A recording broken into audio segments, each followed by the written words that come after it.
శ్రోతలందరికీ కూడాను మరొక్కసారి భాగవత కథకు స్వాగతం. మనం పంచమ స్కందంలో ప్రియవ్రతుని వంశాభివృద్ధి చెప్పుకుంటూ, దాంట్లో భరతుడి తర్వాత వచ్చిన వంశకర్తలెవరు వాళ్ళందరి గురించి కూడా చెప్పుకుంటూ వచ్చాం. అలాగే అదే కథలో మనం ఈ సప్త ఖండాలు, సప్త ద్వీపాలు వీటి గురించి కూడాను తెలుసుకోవడం మొదలుపెట్టి, భరతవర్షం గురించి కూడాను మనం తెలుసుకున్నాం. అది ఇలావృత వర్షంలో ఉంది అన్న విషయాన్ని కూడా తెలుసుకున్నాం. మన భరతవర్షం అన్నది కర్మభూమి అన్న విషయం తెలుసుకున్నాం. ఇందులో పరమాత్మ నివసిస్తాడు అన్న సంగతి కూడా మనం తెలుసుకుని, శివుడి ద్వారా ప్రార్థింపబడ్డం కూడా మనం తెలుసుకున్నాం.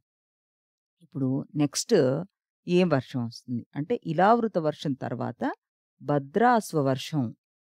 ఈ భద్రాశ్వ వర్షంలో భద్రశ్రవుడు, అతని అనుచరులు నివసిస్తూ ఉంటారు. వారికి ఆరాధ్య దైవము హయగ్రీవ రూపంలో ఉన్న పరమాత్మ. హయగ్రీవుడు హయగ్రీవుణ్ణి భద్రశ్రవుడు ఈ విధంగా ధ్యానిస్తాడు. ఏమని?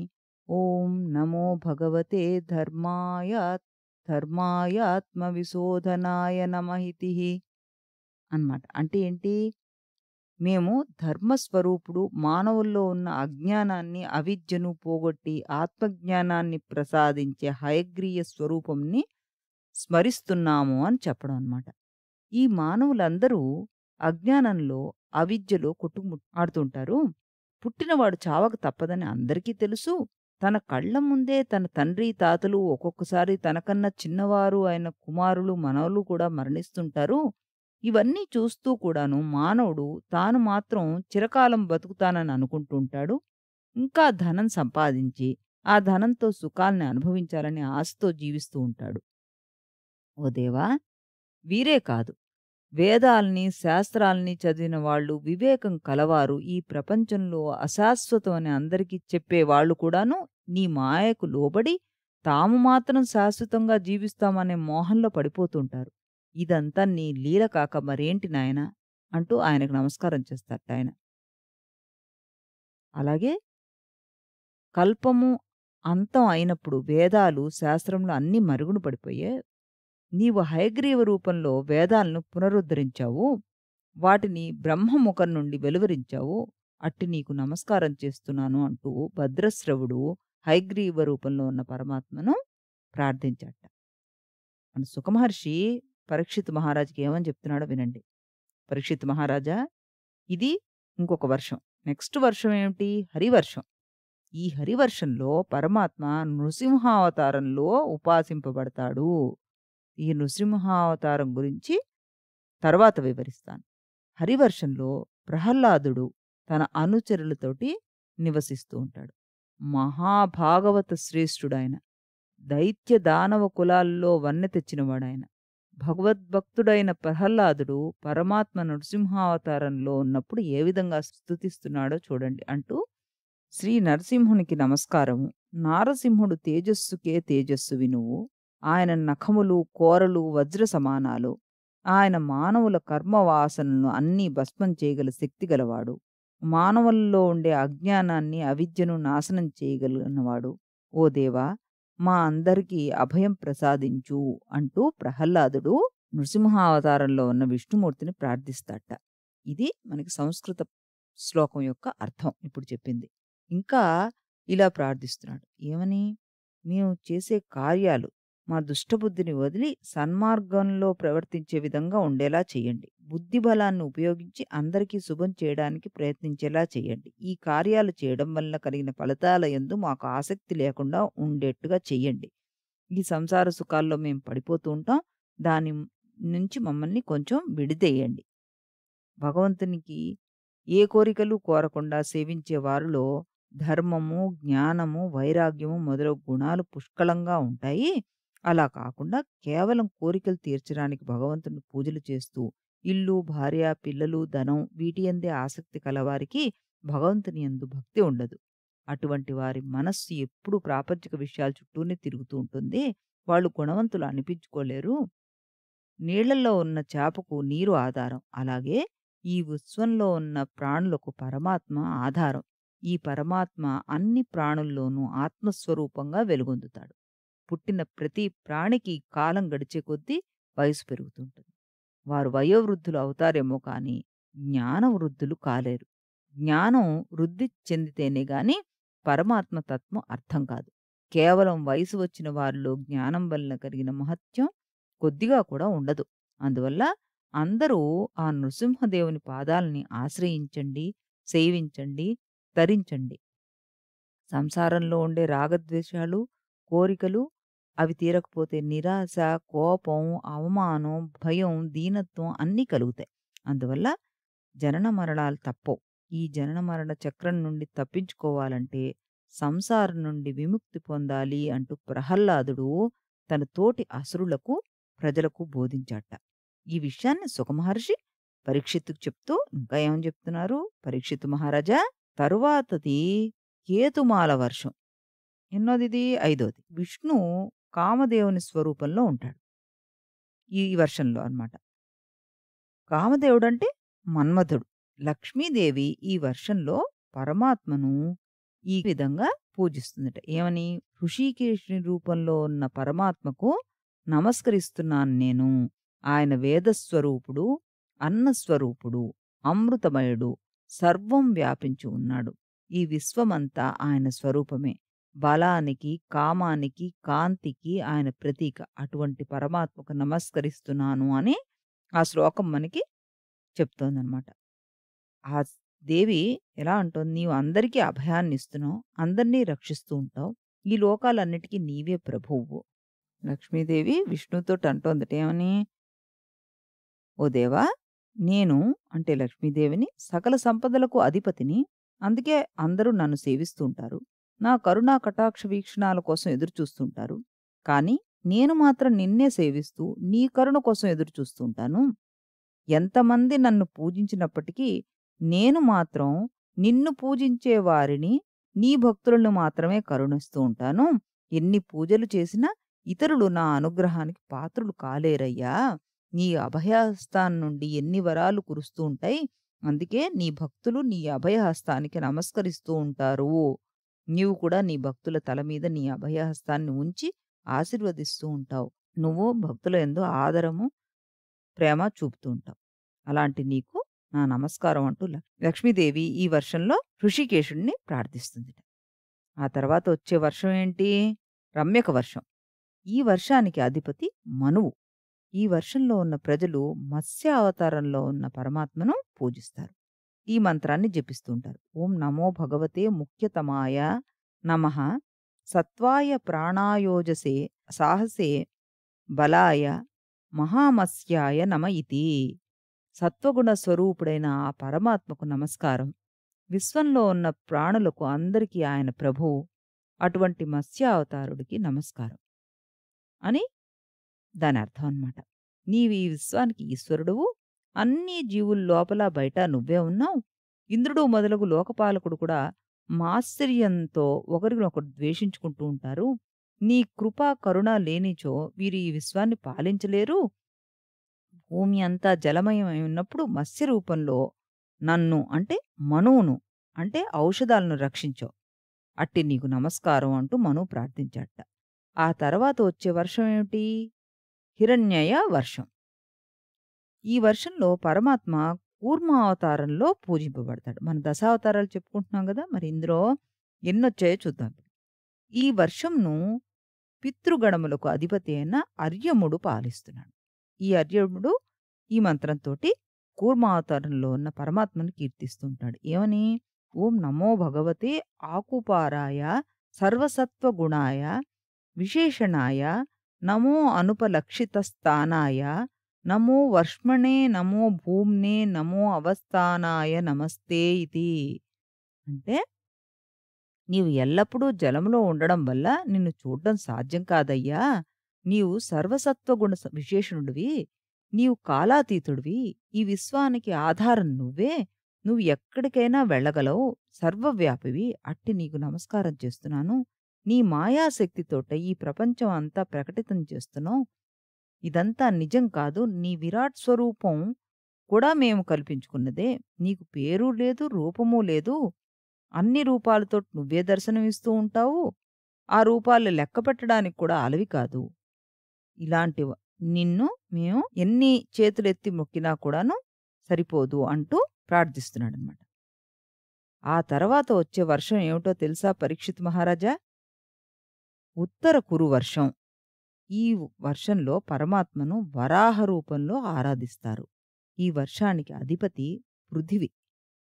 ఆమె ఉత్తరాఖండ వాసులతో కలిసి వరాహ రూపంలో ఉన్న పరమాత్మను ఇలా ప్రార్థిస్తుంది. ఓం నమో భగవతే మంత్రతత్వలింగాయ యజ్ఞక్రతవే మహాద్వరావాయ మహాపురుషాయ నమః కర్మశుక్లాయ త్రియుగాయ నమస్తే ఇతి. నిన్ను యజ్ఞముల్లో ఉపయోగించే మంత్రతత్వం చేతనే తెలుసుకోగలం. నీవు యజ్ఞ వరాహమూర్తివి, యజ్ఞస్వరూపుడివి. అన్ని యజ్ఞాలకు అధిష్టాన దేవతవు నువ్వు. నీ అవయములే యజ్ఞములు. నీవు మహాపురుషుడవు. అట్టి నీకు నమస్కారం అంటూ ఈ పృథ్వీ వరాహ రూపంలో ఉన్న పరమాత్మని సేవిస్తున్నారన్నమాట. ఆ తర్వాత గొప్ప తత్వం తెలిసిన వారు నీ దర్శనం కోరి వెతుకుతూ ఉంటారు. కేవలం వారు చేసిన యోగాల ద్వారా, వారి మనసు చేసే సంకల్పం ద్వారా నీ స్వరూపం తెలియదు. నీ దర్శనం కావాలంటే సాధన కావాలి. ఆ సాధనకు ఫలితంగా నీవు వారికి దర్శనాన్ని ఇస్తావు. అంతేకాని కేవలం కర్మలు చేసినంత మాత్రాన నీ దర్శనం లభ్యం అవ్వదయ్యా. అలాంటి నీకు నమస్కారం. మంచి మంచి శబ్దాలు వినడం, ఇంద్రియాలతో పనులు చేయడం, సుఖాలు అనుభవించడం, అహంకారంతో ప్రవర్తించడం ఇవన్నీ నీ మాయాస్వరూపాలే. కార్యము, కారణము అన్నీ నువ్వే. కాని నీ మాయ నీకు అంటుకోదు. అలాంటి నీకు నమస్కారం. ఆత్మతత్వం ఎరుగున్న నీకు నమస్కారం అంటూ పృథ్వీ నమస్కారం పెట్టిందిట. ఓ దేవా! నీవు రసాతలంలో ఉన్న నన్ను భూతలం మీదకి తీసుకొచ్చావు. ఆ కార్యంలో లోక భయంకరుడైన హిరణ్యాక్షుణ్ణి వధించావు. అట్టి నీకు నమస్కారం అంటూ యజ్ఞవరాహమూర్తిని కీర్తిస్తుందిటావిడ. ఆ తర్వాత వచ్చే వర్షం ఏంటంటే కింపురుష వర్షం. ఈ కింపురుష వర్షంలో హనుమంతుడు శ్రీరామచంద్రుణ్ణి ఉపాసిస్తాడు. కింపురుషులకు అధిపతి అర్షిణీపేనుడు. హనుమంతుడు అర్షిణీపేనుడితో కలిసి రామచంద్రుని ఈ విధంగా కీర్తిస్తూ ఉంటాడు. ఏమని? ఓం నమో భగవతే ఉత్తమ శ్లోకాయ నమ ఆర్య లక్షణ శీలవ్రతాయ నమ ఉపశిక్షితాత్మన ఉపాసితలోకాయ నమః సాధువాదనికషణాయ నమో బ్రాహ్మణ్య దేవాయ మహాపురుషాయ మహారాజాయ నమ ఇతిహి. ఉత్తమ శ్లోకుడిగా శ్రీరామచంద్రుడికి నమస్కారం. శ్రీరాముని యందున్న ఉత్తమ పురుషుల యందు గల అన్ని మంచి గుణాలు ఉన్నాయి. ఆయన తనకు ఉన్న మంచి గుణాలను తాను ఆచరించి లోకానికి చూపించాడు. శ్రీరాముడు ఆత్మజ్ఞానాన్ని తెలుసుకున్నవాడు. లోకాల్లో ఉన్న ప్రజలకు తెలియచెప్పడానికి తాను ఆచరించి చూపించాడు. శ్రీరాముడు దయాసముద్రుడు, సాధువుల చేత పూజించబడేవాడు, మహాపురుషుడు, రాజుల్లో అగ్రగణ్యుడు. అట్టి శ్రీరామచంద్రుడికి నమస్కారం అంటూ ఈ శ్లోకం యొక్క అర్థం చెప్పబడిందనమాట. శ్రీరాముడు విశుద్ధమైన మనసు కలవాడు. ఆయనకు ఏ లౌకిక బంధాలు లేవు. వేదాలు, శాస్త్రాలు బాగా అధ్యయనం చేసినాడు. అహంకారం అనేదే లేదు అతనికి. అలాంటి శ్రీరామచంద్రుడు పరబ్రహ్మ స్వరూపం. ఆయనకి నమస్కారం. రావణుడు మానవుల వల్ల తప్ప మరెవరి వల్ల చావు లేకుండా వరం పొందాడు కాబట్టి రావణ సంహారం కోసం ఆయన మానవుడిగా అవతారం పొందాడు. ఆయన కేవలం రావణ్ణి చంపడానికే అవతరించలేదు. మానవులకి ఎన్ని కష్టాలు వస్తాయో, భార్యా వియోగం ఎంత దుర్భరమైనదో, ఆ సమయంలో ఎంత ధైర్యంగా ఉండాలో తాను ఆచరించి, అనుభవించి లోకానికి తెలియబరిచాడు. లేకపోతే పరమాత్మ స్వరూపుడు నిరంతరం ఆనందం అనుభవించేవాడైన శ్రీరాముడికి భార్యా వియోగం, దానివల్ల దుఃఖం కలగడం ఏంటి చెప్పండి? శ్రీరాముడు బయట ప్రపంచంలో ఉన్న ఏ వస్తువు మీద గాని, మనుషుల మీద గాని ఎటువంటి ఆసక్తి చూపించలేదు. కానీ ఆసక్తి ఉన్నట్టుగా లోకానికి కనిపించాడు. ఈ కారణం చేతనే సీతావియోగం వల్ల కలిగిన బాధను అనుభవించాడు. అనుభవించినట్టు లోకానికి తెలియపరిచాడనమాట. లేకపోతే సాక్షాత్తు లక్ష్మీ స్వరూపిణి అయిన సీతాదేవి ఆయన్ని విడిచి వెళ్ళడం ఎన్నటికైనా జరుగుతుందా? ఇక్ష్వాకు వంశంలో జన్మించడం, సుందరమైన రూపం కలిగి ఉండడం, భాషా జ్ఞానం కలిగి ఉండడం ఇవన్నీ శ్రీరామునికి ప్రీతి కలిగించలేదు. ఎందుకంటే మేము వానరులము, మేము ఉన్నత వంశంలో పుట్టలేదు, మాకు సుందరమైన రూపాలు లేవు, మాకు భాషా పరిజ్ఞానం లేదు. కానీ శ్రీరామచంద్రుడు మమ్మల్ని అక్కున చేర్చుకున్నాడు, ఆదరించాడు, మాతో స్నేహం చేశాడు. కాబట్టి శ్రీరామచంద్రుణ్ణి భజించడానికి, కీర్తించడానికి, భక్తితో సేవించడానికి ఉన్నత కులం, భాషా పరిజ్ఞానం, అందమైన రూపాలు అవసరం లేదు. దేవతలు, రాక్షసులు, మృగాలు, పక్షులు ఏవైనా ఆయన్ని పూజించవచ్చు. ఆయన్ని సేవించడానికి ఏ కష్టమూ పడాల్సిన అవసరం లేదు అంటూ హనుమంతుడు నిరంతరం శ్రీరాముడిని కీర్తిస్తూ ఉంటాడనమాట.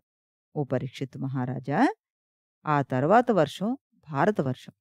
ఈ భారతవర్షంలో పరమాత్మ నరనారాయణ రూపంలో బదరికావనంలో అవతరించాడు. తన భక్తులకు ఆత్మవిద్యను బోధించాడు. ధర్మము, జ్ఞానము, వైరాగ్యము, ఐశ్వర్యము, ఇంద్రియ నిగ్రహము వాటిని అలవరించుకొని అహంకారాన్ని వదిలిపెట్టి నరనారాయణులు బదరికావనంలో కల్పాంతం వరకు కూడాను తపస్సు చేశారు. ఆత్మ సాక్షాత్కారాన్ని పొందారు. ఈ వర్షంలో నారదుడు భారతవర్షంలో ఉన్న ప్రజలతో కలిసి నరనారాయణ స్వరూపంలో ఉన్న పరమాత్మని ఏ విధంగా ప్రార్థించాడో విందామా మరి? ఓం నమో భగవతే ఉపశమశీలాయో పరతానాత్మ్యాయ నమో అకించనావిత్తాయ ఋషిఋషభాయ నరనారాయణాయ పరమహంస పరమగురవే ఆత్మారామాధిపతయే నమో నమ ఇతి. ఓ ఋషిశ్రేష్ఠులారా, మీకు నమస్కారం. మీరు ఇంద్రియాలను జయించిన వాళ్ళు, అహంకారం లేనివారు, ధనము లేనివారికి ధనం వంటి వారు మీరు. మీరు సన్యాసాశ్రమం స్వీకరించిన వారికి గురువుల్లాంటి వారు, ఆత్మ సాక్షాత్కారం పొందినవారు. అట్టి మీకు నమస్కారం అంటూ ఆళ్ళని కీర్తిస్తున్నట్ట. ఏమని ఇంకా? ఎవరు? నారదుడు ఏమని కీర్తిస్తున్నాడు? ఆ పరమాత్మ ఈ విశ్వంలో సృష్టి స్థితి లయాలను నిర్వహిస్తున్నప్పటికీ కూడాను తాను మాత్రం ఏమి చేయనట్టుగా, తనకేమీ సంబంధం లేనట్టుగానే ఉంటాడు. ఆ పరమాత్మ తన అవతారాల్లో దేహాల్ని ధరించినప్పటికీ ఆ దేహాలకు సహజమైన ఆకలి దప్పికలు ఆయన లోబడలేదు. ఈ దేహంలో ఉండే అన్నిటినీ చూస్తూ కూడా తానేమీ చూడనట్టుగానే ఉండిపోతాడు. అట్టి పరమాత్మకి, అన్నిటికీ సాక్షీభూతంగా ఉండే ఆయనకి నమస్కారం అంటూ నారదుడు స్తుతించట. ఆ తర్వాత సుఖమహర్షి పరీక్షిత్ మహారాజ్కి ఏమని చెప్తున్నారు? ఇలావృత వర్షంలో వల్లనే భారత వర్షంలో కూడాను అనేకమైన పర్వతాలు, నదులు ఉన్నాయి. ఈ క్రింది పర్వతాల్లో ముఖ్యమైనవి మలయము, మంగళప్రస్థము, మైనకము, త్రికూటము, వృషభము, కోటకము, కోణ్వము, సహ్యము, దేవగిరి, ఋష్యమూకము, శ్రీశైలము, వెంకటము, మహేంద్రము, వారిధారము, వింజము, శక్తిమంతము, వృక్షగిరి, పరిప్రాతము, ద్రోణము, చిత్రకూటము, గోవర్ధనము, రైవతకము, కకుబము, నీలము, గోకాముఖము, ఇంద్రకీలము, కామగిరి మొదలైనవి. ఇవే కాకుండా ఇంకా వేల కొద్దీ పేర్లున్నాయి. ఈ పేరు లేని పర్వతాలు వేల కొద్దీ ఉన్నాయన్నమాట. ఈ పర్వతాల మీద నుండి కిందకి ప్రవహించిన నదీ నదాలు ఎన్నో ఉన్నాయి. వాటి పేర్లు కూడా చెప్తాను విను అంటూ మన ఆల్మోస్ట్ మన జియోగ్రాఫికల్ హిస్టరీ అంతా కూడాను చెప్తున్నారు ఆయన. ఎలాగంటే మనం కొన్ని పేర్లు ఇవన్నీ ఈ పాటికే వినున్నాం. అవునా? వెంకటం అన్నది విన్నాం, శ్రీశైలం అన్నది విన్నాం, గోవర్ధనం అన్నది విన్నాం, చిత్రకూట పర్వతం పేరు కూడా విన్నాం. ఇలాగనమాట. అలాగే నదుల పేర్లు కూడా చెప్తున్నారు చూడండి. బ్రహ్మపుత్ర, సోణ అనే నదములు. ఇంకా నదులు చంద్రవంశము, తామ్రపర్ణి, అవటోద, కృతమాల, హైవసి, కావేరి, వేణి, పయస్వి, సర్కారవర్త, తుంగభద్ర, కృష్ణవేణి, భీమరథి, గోదావరి, నిర్వింధ్య, పయోష్ట, తాపి, రేవ, సురస, నర్మద, చర్వణ్వతి, మహానది, వేదస్మృతి, ఋషికుళ్య, త్రిసామ, కౌశికి, మందాకిని, యమున, సరస్వతి, దృష్టద్వతి, గోమతి, సరయు, ఓషవతి, షష్టవతి, సుషోషమ, శతద్రు, చంద్రభాగ, మరుద్వద్రు, వితస్త, అస్నికి, విశ్వ అనే నదులు ప్రధానమైనవిగా చెప్పుకున్నారు. ఇందులో కొన్ని ఎండిపోయి పూడుకుపోయి మనం అందరం కలిపి వాటిని పాడు చేసేసుకున్నాం. అలాగా మనకి ప్రముఖంగా తెలిసిన నదులు ఏమేమి ఉన్నాయి? బ్రహ్మపుత్ర తెలుసు, కృష్ణ తెలుసు, గోదావరి తెలుసు, తాపి తెలుసు, మహానది తెలుసు, యమున తెలుసు, సరస్వతీ నది తెలుసు, గోమతి నది తెలుసు, చంద్రభాగా నది తెలుసు. ఇలాగా కొన్ని కొన్ని పేర్లు మనం ఇప్పటికీ చెప్పుకుంటున్నాం. మరి మన భూగోళాన్ని మనమే పాడు చేసుకోకుండా చక్కగా వాటిని రక్షిస్తూ ఉండాలన్నది ఇందులో తెలుసుకోవాల్సిన మోరల్ అని అనుకోండి. ఎందుకంటే ఇన్ని మంచి నదులు మన దగ్గర ఉన్నాయి. వీటన్నిటిని మనం ఉపయోగించుకొని మన దేశాన్ని ఇంకా అభివృద్ధి చేసుకునేలా చేసుకోవాలి కానీ వాటిని ఎండగొట్టేసి పాడు చేసేలాగా చేసుకోకూడదు. ఇకపోతే భరతవర్షంలో నివసించే ప్రజలు ఈ నదుల్లో స్నానం చేసి గాని లేక స్నానం చేసినట్టుగా మనసులో సంకల్పించినా గాని పుణ్యం పొందుతారని మన పూర్వీకులు ఎంతో చెప్తుంటారు. ఈ భరతవర్షంలో జన్మించిన మానవులు సత్వరజస్తమో గుణాలతో కూడిన పాపకర్మలకు అనుగుణంగా దేవ, మనుష్య, జంతు, పక్షు రూపాల్లో జన్మలను పొందుతూ ఉంటారు. ఈ భరతవర్షంలో మానవులకు తాము చేసిన కర్మలకు తగిన ఫలితం వెంటనే లభిస్తుంటుంది. ఈ వర్షంలో జీవించే మానవులు తాము చేసిన కర్మాలను, కర్మఫలాలను పరమాత్మకు అర్పించి ముక్తి చెందుతూ ఉంటారు. అవునా కదా! మనం ఇతర దేశస్తుల్లా కాకుండా మన కర్మ సిద్ధాంతాన్ని నమ్ముతాం కదా! అదే అన్నమాట ఇక్కడ చెప్తున్నది. ఈ లోకంలో మానవులు తమ తమ కోరికలను తీర్చడానికి పనులు చేస్తుంటారు. ఆ పనులు మంచి ఫలితాలు, చెడ్డ ఫలితాలు 2 ఇస్తుంటాయి కాబట్టి వాటి కర్మ ఫలితాల్ని వీళ్ళు అనుభవిస్తూ ఉంటారన్నమాట.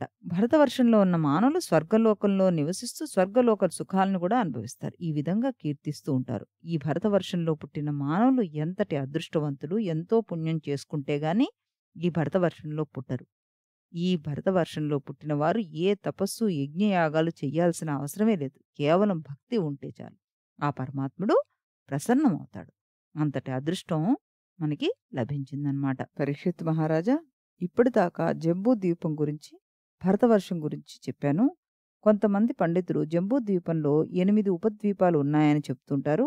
ఈ ద్వీపాలు ఎలా ఏర్పడ్డాయి అంటే పూర్వం సగర కుమారుడు యాగాశ్వాన్ని వెతుకుతూ భూమిని తవ్వుకుంటూ వెళ్ళిపోతున్నారన్న కథ మనకు తెలిసిందే కదా! అలా వారు భూమిని తవ్వడం వల్ల అఖాతాలు ఏర్పడ్డాయి. ఈ అఖాతాల మధ్య ఉన్న భూభాగాన్ని ద్వీపాలుగా ఏర్పరిచారు. ఈ ద్వీపాల పేర్లు స్వర్ణప్రస్థము, చంద్రశుక్లము, ఆవర్తనము, రమణకము, మందహరిణము, పాంచజన్యము, సింహళము, లంక. ఓ పరీక్షిత్ మహారాజా, దీనితోటి జంబూద్వీపం అనే ఒక ద్వీపం యొక్క వర్ణన పూర్తయింది అంటూ ఒక ద్వీపాన్ని గురించి ఆయన కంప్లీట్‌గా చెప్పారనమాట. మనకి ఎంతో హిస్టరీ, ఎంతో ఇన్ఫర్మేషన్ మన పురాణాల ద్వారా తెలుస్తూ ఉంటుంది. దయుంచి మీరందరూ కూడాను, పిల్లలంతా కూడాను వీటి గురించి అధ్యయనం చేసి మన భారతదేశం యొక్క గొప్పదనాన్ని అందరికీ అందేలాగా చూడండి. ఎంతో శ్రమపడి మన ఋషులు వాళ్ళందరూ వాళ్ళ దివ్య జ్ఞానంతోటి ఇవన్నీ రాసినవి. కాబట్టి దీనికి విలువ ఇవ్వవలసిందిగా నేను కోరుకుంటున్నాను. రేపటి కథలో ఇంకొక ద్వీపాన్ని గురించి తెలుసుకుందాం. బోర్ కొడుతోందని ఆలోచించకండి. ఎంత హిస్టరీ తెలుస్తోందో అన్నది మీరు వింటూ ఉంటే తెలుస్తుంది. ఎందుకు నాకు అక్కర్లేదు అన్నది మాత్రం మీరు ఆలోచించకూడదు. దాని గురించి తెలుసుకోవాలని ఇంట్రెస్ట్‌తో వినండి. రేపటి దాంట్లో మళ్ళీ కలుద్దాం. అంతవరకు సెలవు.